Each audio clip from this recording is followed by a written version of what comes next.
প্র্যাকটিসে ওটাই ম্যাচে পাসিংগুলো প্র্যাকটিস করেছে না, টার্নিং করে এগুলো টার্নিং করে পাসিং করে দেওয়া, এগুলো বলগুলো এভাবে অ্যাপ্লাই করতে হবে এই ম্যাচের মধ্যে। অ্যাপ্লাই না করলে হবে না, উন্নতি হবে না। প্র্যাকটিসে যেগুলো শিখছে এগুলো অ্যাপ্লাই করতে হবে। ডিফেন্স, সাইডে ডিফেন্স, এটা কিবার বল পেলে ডিফেন্স ওয়াইড করে যাবে, আর রাইট বাই লেফট যাবে সাইডে বল পাইছে, এগুলো জায়গা নিতে হবে সুন্দর একটা জায়গা ওয়েট করতে হবে। নিজেতে পায়ে বল, মাঠ বড় করবি। নিজেতে পায়ে বল নাই, মাঠে ঠিক করতে হবে।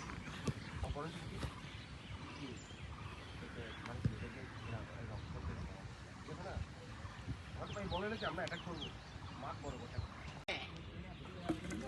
খাওয়ার মতো আমাদের তুই আসবো নটা হেলা তোরা